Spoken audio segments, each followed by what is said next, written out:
Mes salutations, je suis le professeur Dr Hussein Mayoum.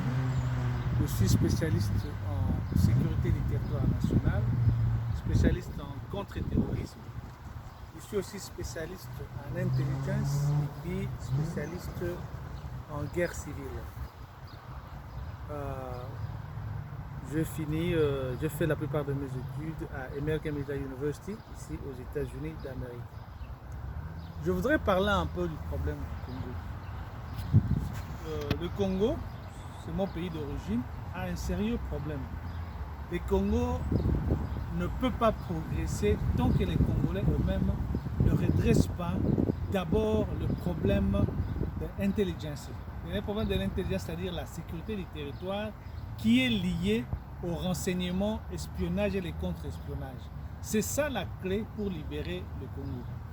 Pourquoi je dis que c'est la clé? C'est parce que le Congo a été piégé déjà dès le début parce qu'il y a tous les systèmes de renseignement qui fonctionnent à l'intérieur du Congo n'appartiennent pas au système congolais.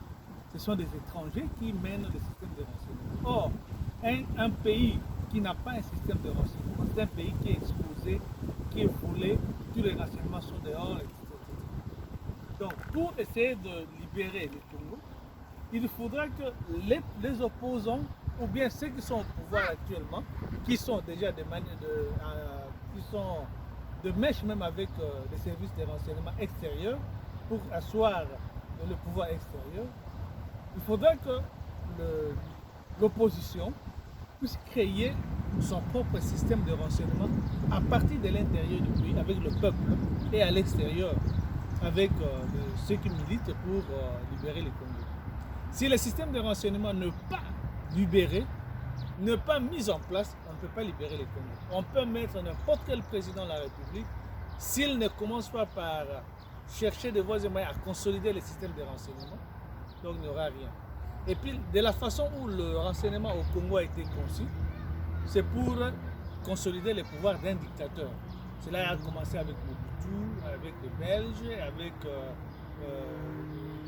Kabila et tout ça.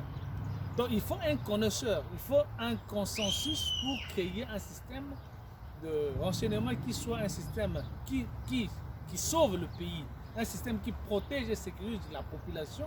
Et ce n'est pas un système qui est là pour chasser les Congolais, les tuer, les exécuter, les faire disparaître. Mais c'est un système qui doit être pour libérer les Congolais. C'est là où il faut que les dirigeants comprennent. Parce que faire souffrir les Congos, c'est faire souffrir l'Afrique. En fait, parce que le plus grand problème du Congo, c'est sa richesse. Mais ce n'est pas il ne faut pas dire que c'est Kabila qui est à la base de cela. Il ne faut pas voir aussi que c'est le Rwanda qui est à la base de cela. Nous savons que c'est l'extérieur, les multinationaux, le pays de grands riches, le pays de grandes puissances, qui sont à la base de cela. Bien sûr, ils utilisent les fils du Congo, ils utilisent Kabila, ils utilisent Félix Tshisekedi, ils utiliseraient Kagame ou quel que ce soit, ils peuvent utiliser n'importe quel président.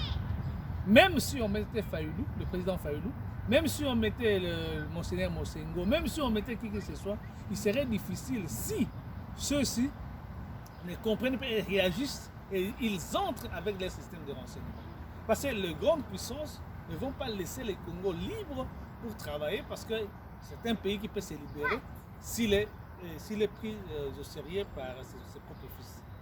Donc, nous n'allons pas trop discuter ici, mais on doit comprendre que la première chose à faire, ce ne sont même pas à s'attaquer les uns les autres. On peut asseoir tout le monde, discuter, mais mettre un mécanisme pour sauver le Congo. Et ça va sauver toute l'Afrique. Voilà, je vous remercie.